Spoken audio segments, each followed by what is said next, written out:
Hi అండి, అందరికీ నమస్కారం. ఈరోజు మీకోసం సీఈఓతో కాంట్రాక్ట్ కళ్యాణం పార్ట్ 3. మరి కథలోకి వెళ్తే 2 నిమిషాల్లో నందిని లోపలికి వచ్చింది. క్యాబిన్లో ఉన్న సీరియస్ వాతావరణం, విశ్వనాథ్ ముఖంలో కోపం, అవినాష్ కుట్లమైన నవ్వు చూసి ఆమెకేదో జరగరాని జరిగిందని అర్థమైంది. ఏంటి ఆదర్శ్, నన్ను పిలిచారు అని అడిగింది. విశ్వనాథ్ పైకి లేచి దొంగతనం చేసిన దానికి మళ్ళీ ఎంత ఇన్నోసెంట్గా ముఖం పెట్టి అడుగుతుందో చూడు. నీ ఐడి నుండి 5 కోట్లు మీ నాన్న అకౌంట్కి ఇలా ట్రాన్స్ఫర్ అయ్యాయే. మీలాంటి వాళ్ళకి ఎంత ఇచ్చినా ఆశ అవ్వదు కదా అని అరుస్తా ముందు ఆ రిపోర్ట్ పేపర్ అని విసిరాడు. ఆ పేపర్లు గాల్లో ఎగురుకుంటూ వచ్చి నందిని కాళ్ళ దగ్గర పడ్డాయి. ఆ మాటలు వినగానే నందిని గుండె పగిలినంత పనింది. తను దొంగతనం చేయటమా, కంపెనీ డబ్బులు తన తండ్రి ఖాతాలోకి మళ్లించడమా? ఆ అవమానంతో, షాక్తో రక్తం గడ్డకట్టుకపోయినట్టు అలాగే నిలబడిపోయింది. కింద పడిన ఆ పేపర్లను తీసుకొని చూసింది. అందులో స్పష్టంగా తన ఐడి, తన పాస్వర్డ్ వాడి ట్రాన్సాక్షన్ చేసినట్టు రికార్డులు ఉన్నాయి. ఆమె కళ్ళల్లో నీళ్లు సుళ్ళు తిరిగాయి. నెమ్మదిగా తలెత్తి ఆదర్శ్ వైపు చూసింది. అతని ఇలాంటి ఎక్స్ప్రెషన్ లేకుండా కుర్చీలో కూర్చుని ఆమె వైపు చూస్తున్నాడు. ఆదర్శ్, ఈ దొంగతనం నేను చేయలేదు. నా తండ్రి ప్రాణాల కోసం నేను మిమ్మల్ని సహాయం అడిగాను తప్ప నేనెన్నడూ ఇంకొక సొమ్ము ఆశించలేదు. నన్ను నమ్మండి. ఆమె గొంతు జీరబోయింది. ఆ క్షణంలో ఆమెకు విశ్వనాథ్ ఏమనుకున్నాం, అవినాష్ ఇలా చూసినా లెక్కలేదు. ఆదర్శ్ తన్ను అపార్థం చేసుకుంటాడేమో అన్న భయం ఆమె నిలువున దహించి వేస్తుంది. అవినాష్ వెటకారంగా నవ్వుతూ, ఆధారాలన్నీ కళ్ళ ముందు కనిపిస్తూ ఉంటే మళ్ళీ నాటకాలు ఎందుకమ్మా? నీ ఐడి, నీ పాస్వర్డు నీకు కాకుండా ఇంకెవరికి తెలుస్తాయి? అంగీకరించు. నిన్ను పోలీసుల పాలు చేయకుండా మీ ఊరికి పంపించేస్తాం. క్యాబిన్లో నిశ్శబ్దం అలుముకుంది.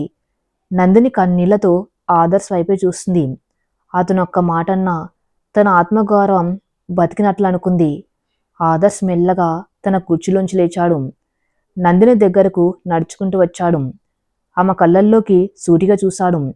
ఆ చూపులో అనుమానం లేదు, కోపం లేదు, కేవలం ఒక అంచెంచలమైన నమ్మకం ఉంది. నందిని, కన్నీళ్ళు తుడుచుకో అన్నాడు చాలా మృదువుగా. ఈ ఆదర్శ్కి మనసుల గురించి తెలుసుకోవడానికి పేపర్లు, కంప్యూటర్ లాగ్స్ అవసరం లేదు. కళ్ళు చదవగలిగితే మనిషి క్యారెక్టర్ అర్థమవుతుంది. నీ కళ్ళల్లో కల్మషం లేదు. నువ్వు ఈ పని చేయలేదని నాకు తెలుసు. ఆదర్శ్ మాటలకు నందిని గుండెల్లో ఒక పెద్ద భారం దిగిపోయినట్టయింది. సంతోషం, కృతజ్ఞతతో ఆమె కన్నీళ్లు చెంపల మీదుగా జారిపడ్డాయి. ఆదర్శ్ తన చేత్తో ఆమె కన్నీళ్లను తుడిచాడు. వారిద్దరి మధ్య ఆ క్షణంలో ఏర్పడిన భావోద్వేగ బంధం అక్కడ ఉన్న మిగతా వారికి కంటగింపుగా మారింది. విశ్వనాథ్ షాక్తో చూస్తూ, ఆదర్శ్, ఆర్ యు మ్యాడ్? సాక్ష్యాలు కళ్ళ ముందుంటే ఆమె కళ్ళు చూసి నిజాయితీని డిసైడ్ చేస్తావా? సీఈఓ హోదాలో ఉండి నువ్వు తీసుకునే నిర్ణయం ఇదేనా అన్నాడు కోపంగా. ఆదర్శ్ నెమ్మదిగా తండ్రి వైపు తిరిగాడు. అతని ముఖంలో ఇప్పుడు పదునైన గాంభీర్యం వచ్చింది. నేను సీఈఓగానే నిర్ణయం తీసుకున్నాను డాడ్. సాక్ష్యాలను బట్టి నిర్ణయిస్తాను అని చెప్పి విక్రమ్ వైపు చూశాడు. విక్రమ్, ఇప్పుడు నువ్వు రాత్రి నాకు పంపిన ఆ అసలు రిపోర్టు మా డాడీకి, ఈ లాయర్ గారికి చూపించు. అవినాష్, విశ్వనాథ్ ముఖాల్లో ఒక్కసారిగా రక్తం జిడ్డు కారిపోయింది. అసలు రిపోర్ట్ అనగానే వాళ్ళకి చెమటలు పట్టాయి. విక్రమ్ తన ల్యాప్టాప్ తీసుకుని స్క్రీన్ వారి వైపు తిప్పాడు. విశ్వనాథ్ గారు, నిన్న రాత్రి మీరు అనుకున్నట్టుగా నందిని గారి ఐడి హ్యాక్ చేయబడింది. కాన్ దానికి వాడిన ఐపీ అడ్రస్ నందిని గారి క్యాబిన్ది కాదు. అది గ్రౌండ్ ఫ్లోర్లోని మన సర్వర్ రూమ్ నుండి ఆపరేట్ చేయబడింది. ఆ సమయంలో సర్వర్ రూమ్లో ఉన్నది మన కంపెనీ నెట్వర్క్ అడ్మిన్ కాదు, లాయర్ అవినాష్ గారు పంపిన ప్రైవేట్ హ్యాకర్. విక్రమ్ గొంతు స్పష్టంగా, కత్తి లాంటి నిజాలను బయటపెట్టింది. అవినాష్ ముఖం పాలిపోయింది. ఇది ఇది అబద్ధం. నన్ను ఇరికించాలని చూస్తున్నారు అని తలబడ్డాడు. ఆదర్శ్ ఒక అడుగు ముందుకు వేసి అవినాష్ కాలర్ పట్టుకునేంత రేంజ్లో నిలబడ్డాడు. షటాప్ అవినాష్, నువ్వు రాత్రి హ్యాకర్ని పంపిన విషయం సెక్యూరిటీ కెమెరాల్లో స్పష్టంగా రికార్డైంది. వాణ్ణి పట్టుకుని పోలీసులకు కాదు, నా ప్రైవేట్ గార్డ్స్కి అప్పగించాను. 2 దెబ్బలు పడగానే నువ్వే వాడికి 10 లక్షలిచ్చి పని చేయించావని కక్కేశాడు. ఇక ఆ ట్రాన్స్ఫర్ అయిన 5 కోట్లు నందిని వాళ్ళ నాన్న అకౌంట్కి వెళ్ళలేదు. ఆ పేపర్తో మీరే క్రెడిట్ చేసిన ఒక డమ్మీ బినామీ అకౌంట్కి వెళ్ళాయి. విక్రమ్ ఆ అకౌంట్ని ఎప్పుడో ఫ్రీజ్ చేశాడు. విశ్వనాథ్ గజగజ వణకడం మొదలుపెట్టాడు. తమ ప్లాన్ ఇంత దారుణంగా తమ మెడకే చుట్టుకుంటుందని అతను ఊహించలేదు. తన కొడుకు తనకంటే 10 ఆకుల్లో ఎక్కువే చదివాడని అతనికి అర్థమైంది. డాడ్, ఆదర్శ్ గొంతు మంచులా చల్లగా కానీ బ్లేడ్ల పదునుగా ఉంది. ఇది నా లాస్ట్ వార్నింగ్. నందిని నా భార్యను అవమానించాలని చూసినా, ఆమె క్యారెక్టర్ మీద మచ్చ వేయాలని చూసినా, నా ముందున్నది లాయర్ అయినా, నా కన్న తండ్రి అయినా నేను ఉపేక్షించను. అవినాష్, ఇంకొకసారి ఈ పర్సనల్ విషయాల్లో జోక్యం చేసుకున్నావంటే నీ బార్ కౌన్సిల్ లైసెన్స్ క్యాన్సిల్ అవ్వటమే కాదు, నువ్వు జైలు ఊచలు లెక్క పెడతావు. Get lost from my cabin. Avinash తలదించుకుని అక్కడి నుండి పారిపోయినంత పనే బయటకు వెళ్ళిపాడు. విశ్వనాథ్ కూడా తన పరువు పోయినందుకు లోపల రగిలిపోతూ ఒక మాట కూడా మాట్లాడకుండా బయటకు నడిచాడు. వాళ్ళు వెళ్ళిపోగానే విక్రమ్ కూడా నేను నా క్యాబిన్కి వెళ్తాను ఆదర్శ్ అని చెప్పి నందిని వైపు చూసి చిన్నగా నవ్వి అక్కడి నుండి వెళ్ళిపోయాడు. క్యాబిన్లో ఇప్పుడు ఆదర్శ్, నందిని మాత్రమే ఉన్నారు. జరిగిన సంఘటన ప్రభావం నుండి నందిని ఇంకా కోలుకోలేదు. తనపై మోపబడిన ఆ దొంగతనం నింద ఆదర్శ్ తన్ను అపార్థం చేసుకోకుండా తనపై చూపించిన నమ్మకం ఆమె భావోద్వేగాలను ఉప్పెన్లా మార్చేశాయి. ఆమె 2 చేతులతో ముఖం కప్పుకుని సోఫాలో కూర్చుని వెక్కి వెక్కి ఏడటం మొదలుపెట్టింది. ఆదర్శ్ ఆమె పక్కన కూర్చున్నాడు. అతని పెద్ద చేతులతో ఆమె చేతులను తనలోకి తీసుకున్నాడు. నందిని, ఏడవద్దు, నేనున్నాను కదా, నిన్ను ఎవరు ఏమనలేరు అని ఆమెను సముదాయించే ప్రయత్నం చేశాడు. నందిని కళ్ళు తుడుచుకుంటూ అతని వైపు చూసింది. ఎందుకు ఆదర్శం, నా కోసం మీ తండ్రిని ఎందుకు ఎదిరిస్తున్నారు? నా మీద ఎందుకంత నమ్మకం పెట్టుకున్నారు? నేను కేవలం మీకు 2 నెలల కాంట్రాక్ట్ భార్యను మాత్రమే కదా. నా కోసం మీరు ఇదంతా చేయవలసిన అవసరం ఏముంది? ఆమె గొంతులో ఆర్తి ప్రశ్నలు కలగాపులంగా ఉన్నాయి. ఆదర్శ్ చిన్నగా నవ్వాడు. అవసరం లేకపోయినా బంధాలు పెనవేసుకుంటాయి నందిని. నువ్వు కేవలం ఒక కాంట్రాక్ట్ అని అనుకున్నావు. కానీ నకిలీ ప్రపంచంలో నాకు దొరికిన ఏకైక నిజం నువ్వు. నా చుట్టూ ఉన్నవాళ్ళు నా డబ్బును ప్రేమిస్తారు, నా పవర్ని చూసి భయపడతారు. కానీ నువ్వు మాత్రమే నా కళ్ళలోని బాధను అర్థం చేసుకున్నావు. ఆ సింగానియా పార్టీలో నా పరువు కాపాడడం కోసం నువ్వు సింహంలా ఎలా మారావో నేను చూశాను. నా కోసం నిలబడిన ఒకే ఒక్క మనిషివి నువ్వు. అలాంటి నిన్ను నేను ఎలా వదులుకుంటాను? అతని మాటలు నందిని గుండెల్లో అమృతంలా జలజల రాలాయి. ఒక రాతి మనిషి లాంటి సీఈఓ లోపల ప్రేమ కోసం, నమ్మకం కోసం తప్పించి ఒక పసిపిల్లవాడు ఉన్నాడని ఆమెకు స్పష్టంగా అర్థమైంది. ఎలా వదులుకుంటాను అన్న ఆదర్శ్ మాటల్లో ఈ 2 నెలల కాంట్రాక్ట్ ముగిసిన తర్వాత కూడా తమ బంధం కొనసాగుతుందన్న ఆశ కనిపించింది. ఆ క్షణంలో వాళ్ళిద్దరి మధ్య ఉన్న ఆ కాగితపు ఒప్పందం గాల్లో కలిసిపోయి ఒక ఆత్మీయ అనుబంధం చిగురించింది. సాయంత్రం 4 గంటలు.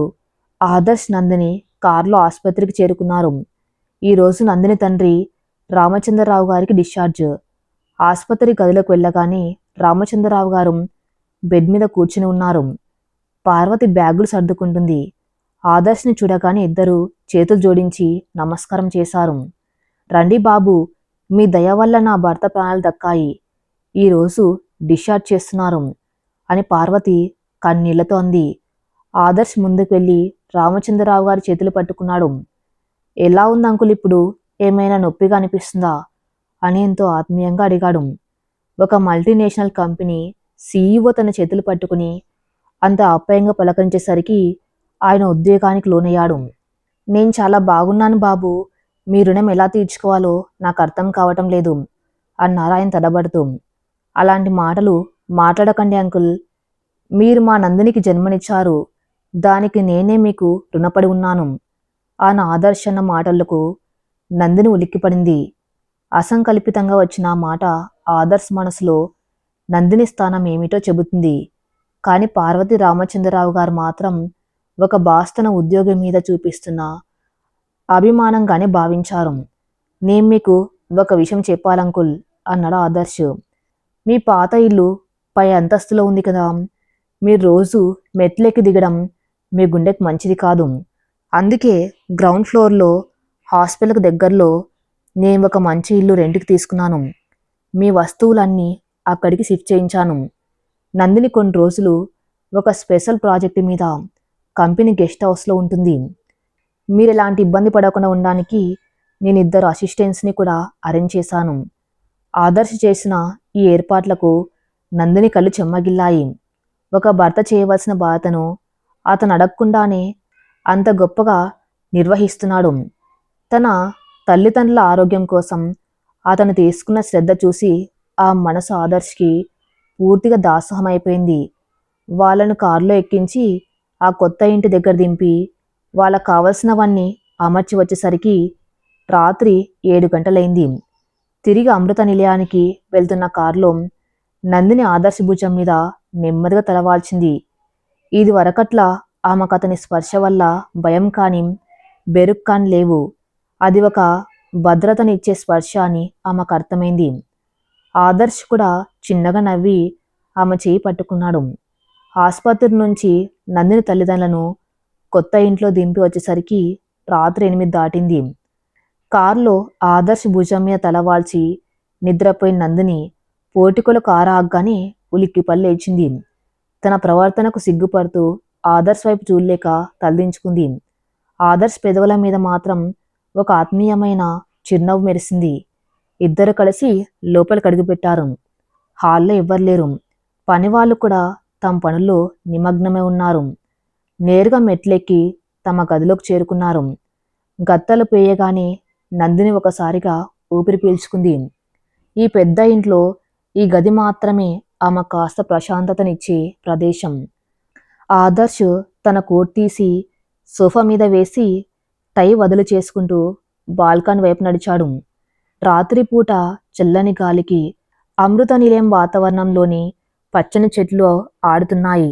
ఆకాశంలో నిండు చందమామ వెన్నెలను పంచుతున్నాడు. నందిని ఫ్రెష్ అప్ అయి వచ్చి బాల్కనీ డోర్ దగ్గర నిలబడింది. ఆదర్శ్ వెన్నెల్లో ఒంటరి నిలబడి ఆకాశం వైపు చూస్తున్నాడు. ఆ విశాలమైన వీపు వెనక ఎంత పెద్ద బాధ దాగి ఉందో ఆమెకిప్పుడు స్పష్టంగా అర్థమవుతుంది. నెమ్మదిగా వెళ్ళి అతని పక్కన నిలబడింది. ఆదర్శ్ ఆమె పిలుపులో ఒక మృదుత్వం ఉంది. అతను ఆమె వైపు తిరిగాడు. వెన్నెల వెలుగులో ఆ ముఖం మరింత స్వచ్ఛంగా కనిపిస్తుంది. ఏంటి నందిని, అలసిపోయావా అడిగాడు.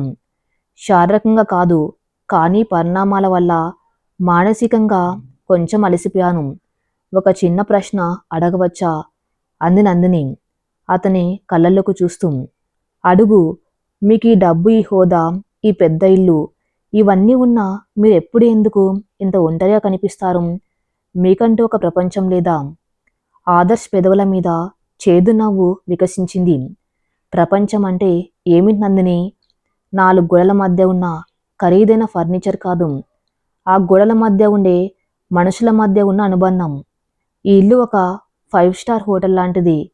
ఇక్కడ అన్నీ ఉంటాయి, కానీ ప్రాణం ఉండదు. చిన్నప్పటి నుండి నా తల్లిదండ్రులు నా కోసం ఏది తక్కువ చేయలేదు, కేవలం ప్రేమ తప్ప.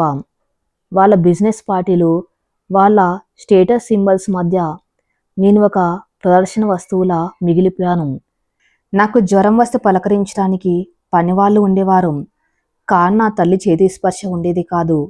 అందుకే ఈ బూటకు బంధాల మీద నాకు నమ్మకం పోయింది. నందిని గుండె కలుక్కుమంది. తన తండ్రికి జ్వరం వస్తే రాత్రంతా నిద్రపోకుండా పక్కనే కూర్చుని తన తల్లి పార్వతమ్మ గుర్తొచ్చింది. డబ్బు లేకపోయినా తమ ఇంట్లో ఉన్న ప్రేమ ముందు ఈ 100 కోట్ల సామ్రాజ్యం చాలా పేదదిగా అనిపించింది ఆమెకు. కానీ ఆదర్శ్, అందరూ అలా ఉండరు కదా.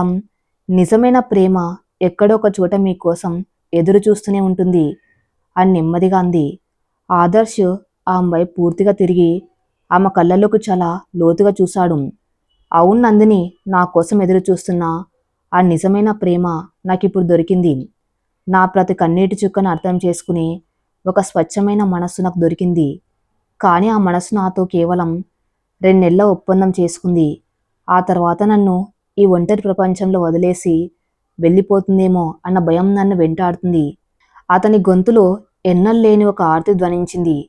ఆ మాటలకు నందిని శ్వాస ఆగిపోయినంత పనైంది. ఆదర్శ్ పరోక్షంగా తన ప్రేమను వ్యక్తపరుస్తున్నాడు. ఈ కాంట్రాక్ట్ దాటి తనను తన జీవిత భాగస్వామిగా కోరుకుంటున్నాడు. ఆ మనసు ఆనందంతో ఉప్పొంగింది. కానీ అదే సమయంలో ఒక భయం ఆమెను వెనక్కి లాగింది. తాను ఒక సాధారణ అమ్మాయిని. ఆదర్శ్ లాంటి కోటీశ్వరుడికి తను భార్యగా ఎప్పటికీ సరిపోనని, తన వల్ల అతని కుటుంబంలో గొడవలు పెరుగుతున్నాయని ఆమెకు తెలుసు. ఆదర్శ్, నేను, ఆమె ఏదో చెబ్బోతూ ఉంటే ఆదర్శ్ ఆమె పెదవుల మీద తన చూపుడు వేలు ఉంచి వారించాడు.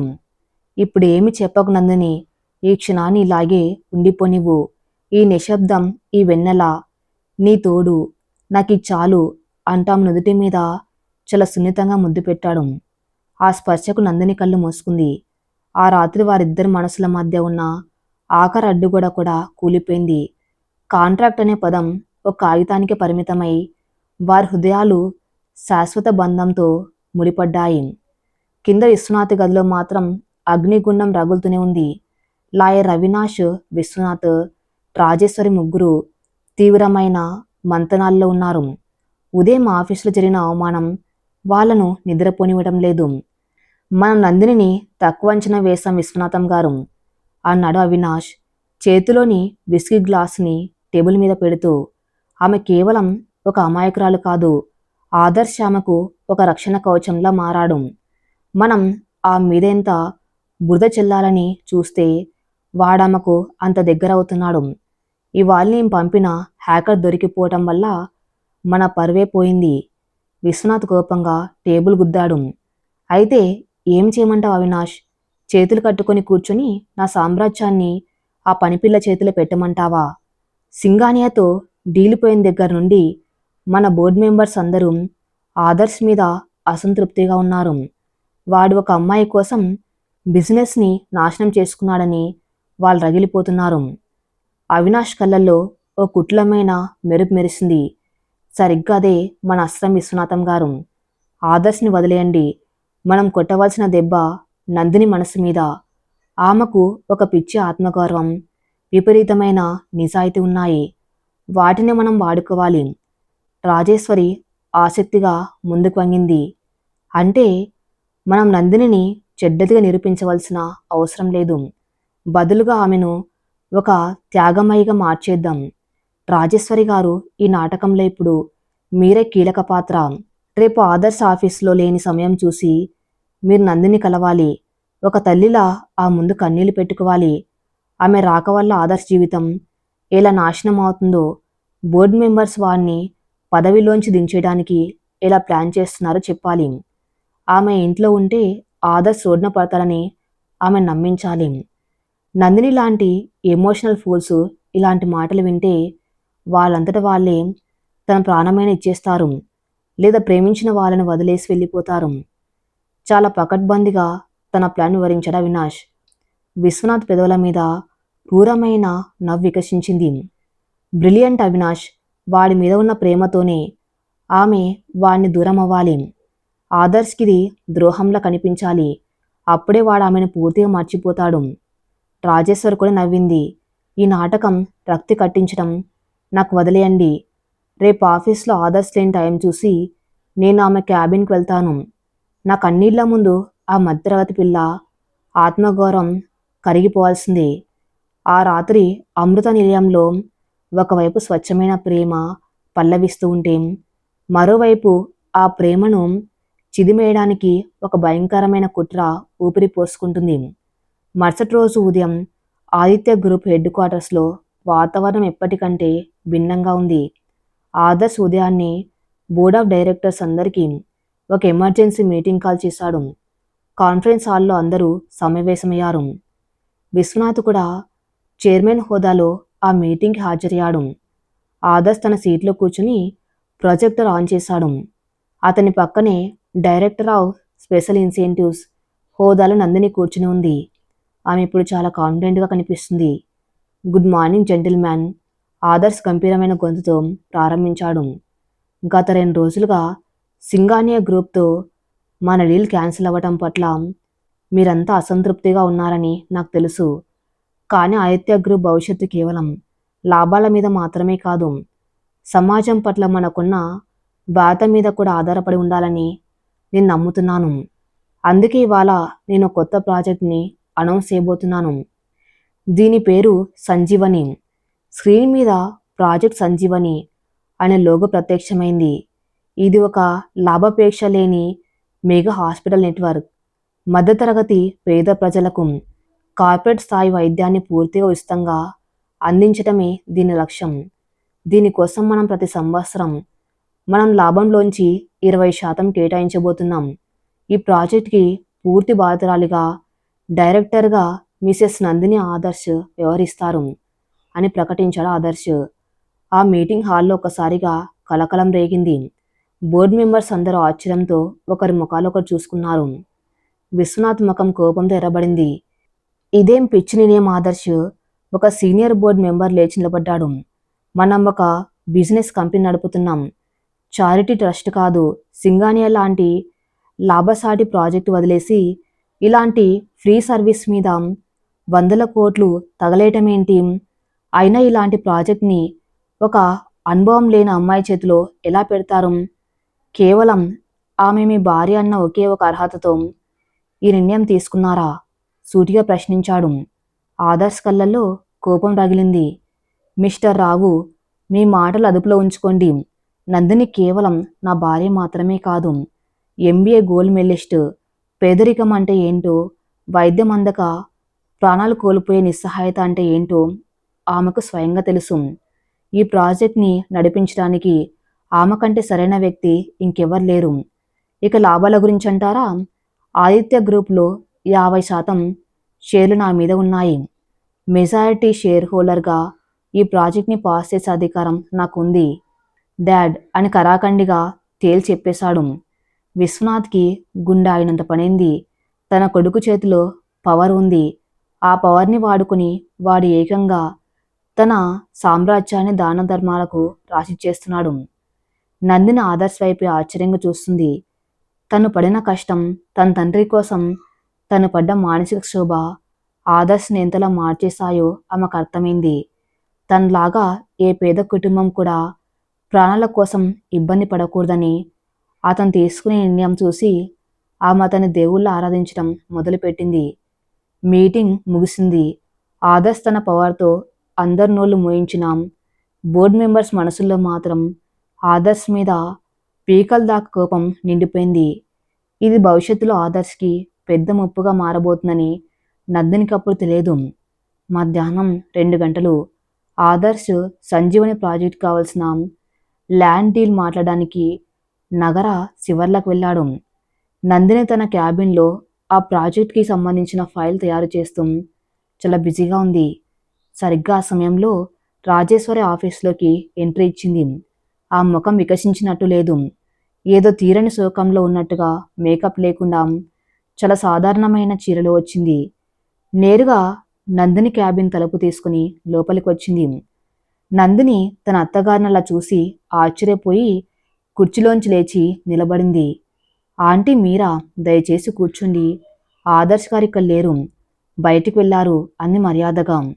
రాజేశ్వరి నందిని చేతులు పట్టుకుని అకస్మాత్తుగా బోర్న ఏడవటం మొదలుపెట్టింది. నందిని కంగుతింది. ఎప్పుడు అహంకారంతో విర్రవీగే రాజేశ్వరి ఇప్పుడు తన ముందు నిలబడి ఏడవటం ఆమెకి ఏమీ అర్థం కాలేదు. ఆంటీ ఏమైంది? ఎందుకు ఏడుస్తున్నారు? ఆందోళనగా అడిగింది నందిని. రాజేశ్వరి కళ్ళు తుడుచుకుంటూ సోఫాలో కూలబడింది. నందిని, నన్ను క్షమించమ్మా.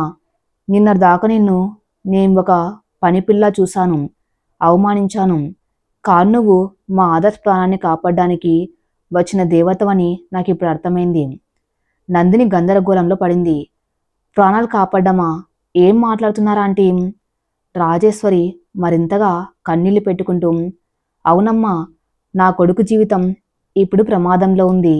ఈ ఉదయం వాడు ఆ సంజీవని ప్రాజెక్టు అనౌన్స్ చేశాడు కదా, దానికి బోర్డు మెంబర్స్ అంతా వ్యతిరేకంగా ఉన్నారు. నువ్వు వాడి జీవితంలోకి రాకముందు వాడు ఒక కఠినమైన వ్యాపారవేత్త. అందరికి వాడంటే భయం ఉండేది. కానీ నువ్వు వచ్చాక నీ ప్రేమ కోసం వాడు దాన ధర్మాలు చేయటం మొదలుపెట్టాడు. ఈరోజు ఏకంగా 1000 కోట్ల సింగానియా డీల్ వదులుకున్నాడు. దీంతో బోర్డు మెంబర్స్ అంతా ఒక్కటైపోయారు. నందిని గుండె వేగంగా కొట్టుకోవడం మొదలైంది.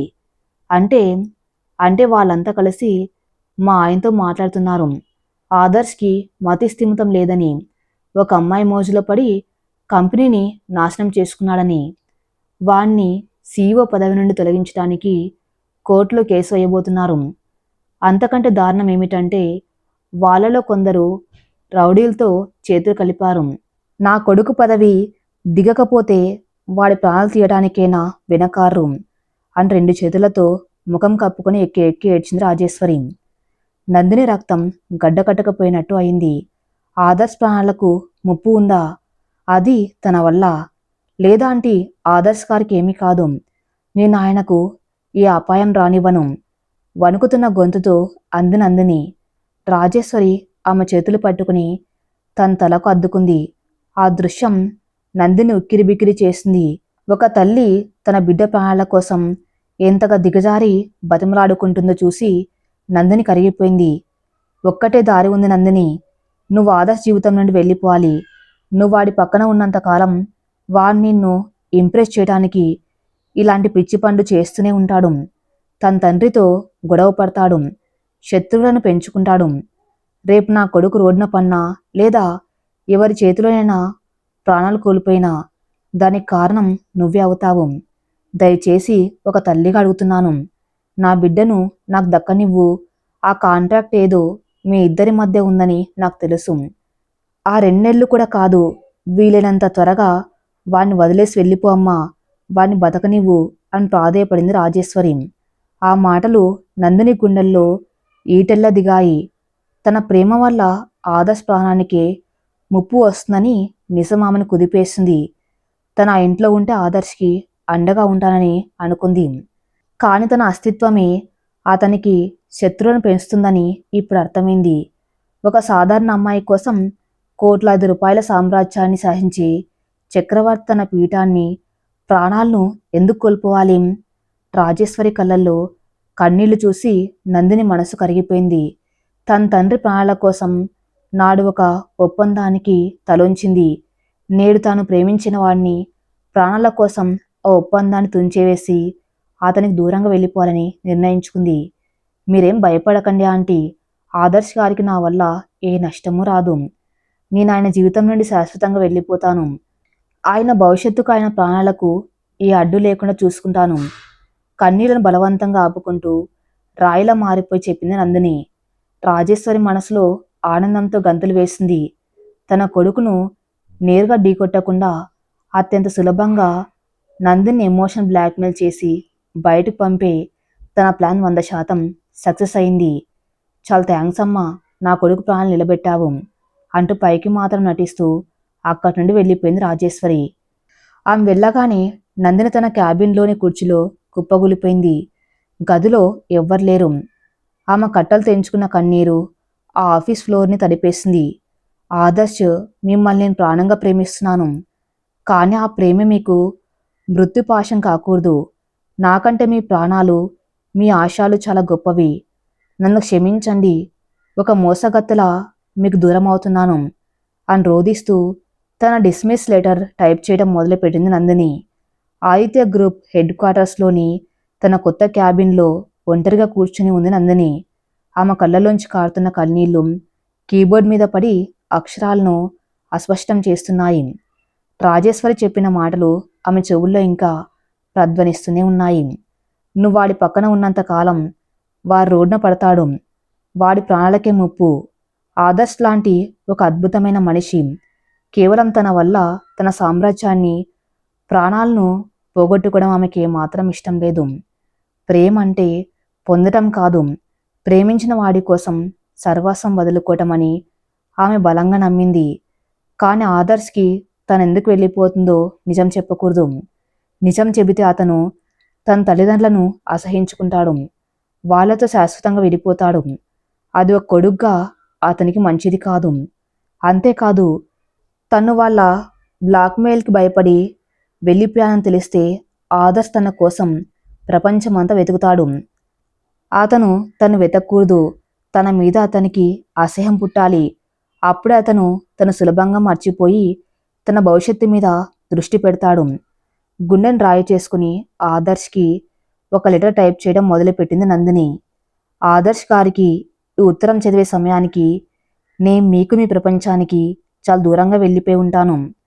నన్ను క్షమించండి. తండ్రి ప్రాణాలు కాపాడుకోవడం కోసం మీతో నేను చేసుకున్న 2 నెలల ఒప్పందాన్ని సగంలోనే బ్రేక్ చేస్తున్నాను.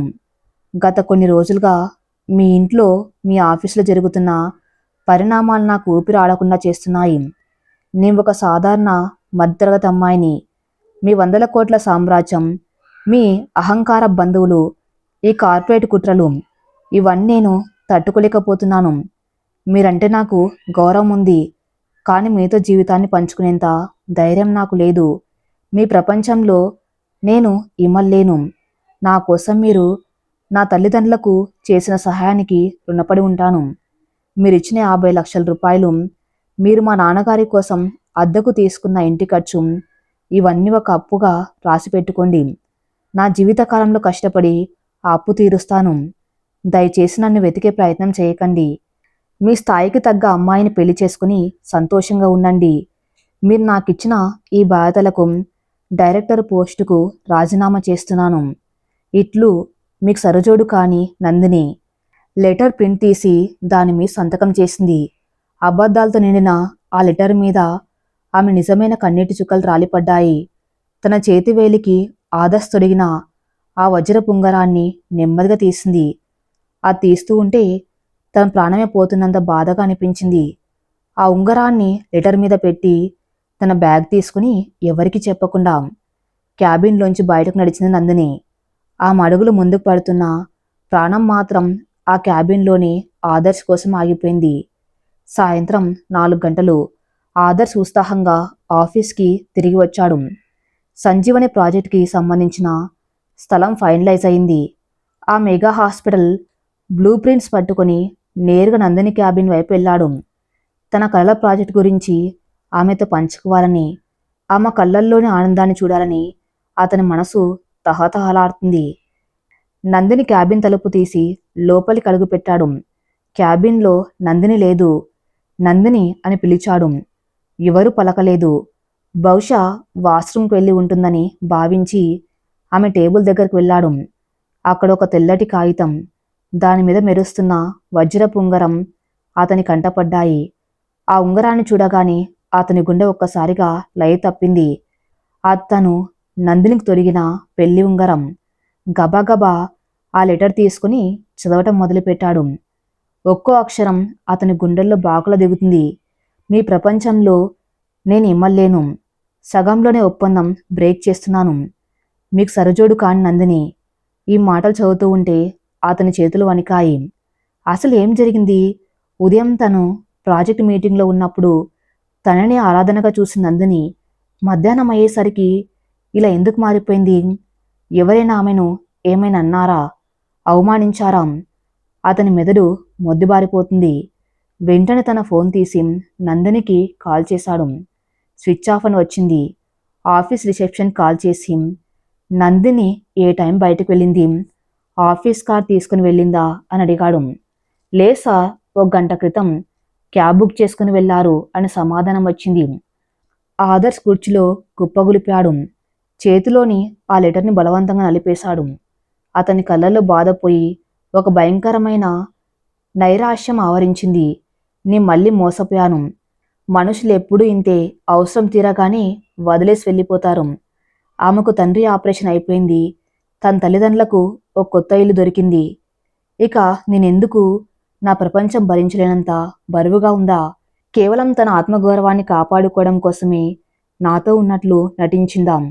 నేను మాత్రం పిచ్చివాళ్ళ ఈ కాంట్రాక్ట్ని నిజమైన బంధంగా మార్చుకోవాలని కలలు కన్నాను.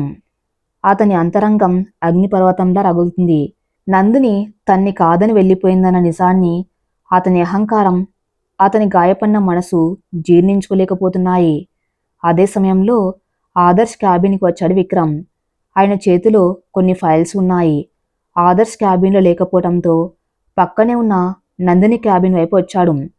తలుపు తెరిచి చూడగానే కుర్చీలో తల పట్టుకుని కూర్చున్న ఆదర్శ్ని చూసి విక్రమ్ ఆశ్చర్యపోయాడు. విక్రమ్కి ఆదర్శ్ కేవలం బాస్ కాదు, ప్రాణ స్నేహితుడు. ఆదర్శ్ కళ్ళల్లోని బాధను ఆయన ఇట్టే పసిగట్టగలడు. ఆదర్శ్, ఏమైంది? ఎందుకలా ఉన్నావు?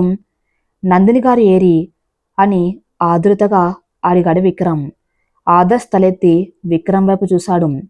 ఆ కళ్ళల్లో ఎరుపెక్కిన బాధ, పగిలిన కలల తాలూకు శిథిలాలు స్పష్టంగా కనిపిస్తున్నాయి. ఏం మాట్లాడకుండా తన చేతిలో నలిగిపోయిన లెటర్ని విక్రమ్ వైపు విసిరాడు. విక్రమ్ ఆ లెటర్ తీసుకొని చదివాడు. ఆయన ముఖంలో కూడా ఆశ్చర్యం. కానీ విక్రమ్ ఎప్పుడు తొందరపడి నిర్ణయాలు తీసుకునే మనిషి కాదు. ఆయన చాలా లాజిక్గా ఆలోచిస్తాడు. ఆదర్శ్, ఇది నేను నమ్మలేకపోతున్నాను. ఉదయం మీటింగ్లో ప్రాజెక్టు సంజీవని అనౌన్స్ చేసినప్పుడు నందిని గారి కళ్ళల్లో మీ పట్ల ఎంత ఆరాధన ఉందో నేను చూశాను. ఆమె డబ్బు కోసం, అవసరం కోసం పారిపోయే మనిషి కాదు.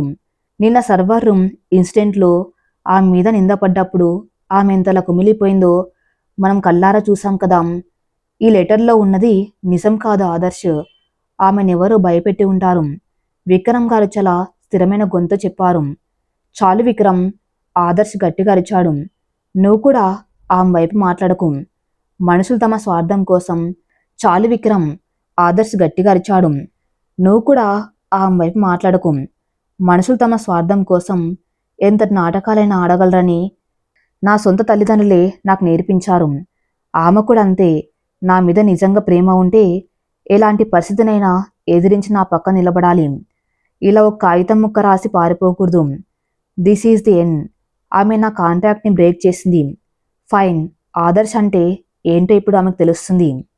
విక్రమ్ ఆయన భుజం మీద చెయ్యి వేసి సముదాయించే ప్రయత్నం చేస్తూ, కోపంలో నిర్ణయాలు తీసుకోక ఆదర్శ్. ఈరోజు ఆఫీస్లోకి ఎవరు వచ్చారు, ఎవరెవరు ఆమెను కలిశారు అన్నది మనం సీసీటీవీ ఫుటేజ్లో చెక్ చేద్దాం. ఆమెను ఎవరు టార్గెట్ చేశారని నా మనసు గట్టిగా చెబుతుంది. దయచేసి ఆమెను అపార్థం చేసుకోకు అని నచ్చెప్పడానికి ప్రయత్నించాడు. కానీ ఆదర్శ్ అప్పటికే తన చుట్టూ ఒక ఇనుప గోడ కట్టేసుకున్నాడు. నందిని తన్ను మోసం చేస్తుందన్న ఒకే ఒక్క ఆలోచన అతని మెదడును తొలిచేస్తుంది. నాకెలాంటి సీసీటీవీ ఫుటేజ్ అక్కర్లేదు విక్రమ్ గారు. ఎవరెవరో వచ్చి బెదిరిస్తే వెళ్ళిపోయేంత పిరికిది కాదు ఆమె. సింగానియా కూతుర్ని 100 మంది ముందు నిలదీసిన ధైర్యం ఆమెది. అలాంటిది ఇప్పుడు భయపడి వెళ్ళిపోయిందంటే నేను నమ్మను. ఇది ఆమె సొంత నిర్ణయం. నన్ను వదిలించుకోవాలని ఆమె తీసుకున్న నిర్ణయం. ఇక ఆమె గురించి నా దగ్గర మాట్లాడొద్దు. ఆ సంజీవని ప్రాజెక్టు ఫైల్ క్యాన్సిల్ చేసి రేపటి నుండి ఎప్పట్లాగే మన బిజినెస్ డీల్స్ మీద ఫోకస్ చేయండి అని కఠినంగా చెప్పి అక్కడి నుండి వెళ్ళిపోయాడు ఆదర్శం. విక్రమ్ నిట్టూర్చాడు. ఆదర్శ్ కోపాన్ని ఇప్పుడు ఎవరు ఆపలేరని ఆయనకు తెలుసు. కానీ నందిని వెనక ఏదో పెద్ద కుట్ర జరిగిందని ఆయన ఖచ్చితంగా అనిపించింది. ఆదర్శ్ అంగీకరించకపోయినా సరే ఈ విషయం వెనక ఉన్న నిజమేంటో నేను కనిపెట్టాలి. నందిని గారు లాంటి మంచి అమ్మాయికి అన్యాయం జరగకూడదు అని తనలో తను అనుకుంటూ ఆ లెటర్ని భద్రంగా తన జోబులో పెట్టుకున్నాడు విక్రమ్. అమృత నిలయం, విశ్వనాథ్ స్టడీ రూమ్. లోపల మ్యూజిక్ సిస్టంలో ఇంగ్లీష్ జాజ్ మ్యూజిక్ ప్లే అవుతుంది. టేబుల్ మీద ఖరీదైన షాంపెయిన్ బాటిల్ తెరిచి ఉంది. విశ్వనాథ్, లాయర్ అవినాశం, రాజేశ్వరి ముగ్గురు తమ విజయానికి ప్రతీకగా గ్లాసులు పంచుకున్నారు. చీజ్ టు యూ రాజేశ్వరి అన్నాడు విశ్వనాథ్ గ్లాస్ పైకెత్తి. నువ్వు అసాధ్యం అనుకున్న పనిని సుసాధ్యం చేశావు. కేవలం అరగంట వ్యవధిలో ఆ అమ్మాయి మీదను పూర్తిగా బ్రెయిన్ వాష్ చేసి ఇంట్లోంచి పంపించేశావు. I am proud of you. Rajeshwari ముఖంలో గర్వం తాండవిస్తుంది. మధ్యతరగతి వాళ్ళ వీక్నెస్ అదే విశ్వనాథ్. త్యాగం అనే పదం వింటే చాలు వాళ్ళకు వాళ్ళే దేవుళ్ళు అయిపోవాలనుకుంటారు. నేను 4 కన్నీటి చుక్కలు రాల్చగాని నా కొడుకు ప్రాణాల కోసమే కదా అని ఇల్లు వదిలి వెళ్ళిపోయింది. పనికి మాలిన పెంపుడు జంతువు అని హేళనగా నవ్వింది. అవినాష్ షాంపెయిన్ సిప్ చేస్తూ, కానీ ఆదర్శ్కి ఇది తెలిస్తే ఊరుకుంటాడా? ఆమెను మళ్ళీ వెతుక్కుంటూ వెళ్తే ప్లాన్ మొత్తం రివర్స్ అవుతుంది కదా అని చిన్న అనుమానం వ్యక్తం చేశాడు.